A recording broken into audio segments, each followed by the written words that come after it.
मस्तकटावारी तुळशीची माळ, ऐसे रूप दावे हरी.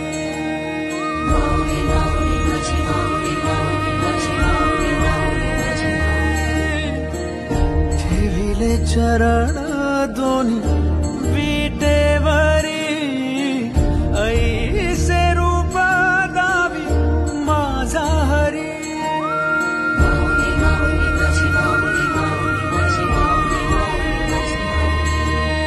सदा माझे डोळे जडो तुझी मूर्ती, दर्शन दे तू हरी.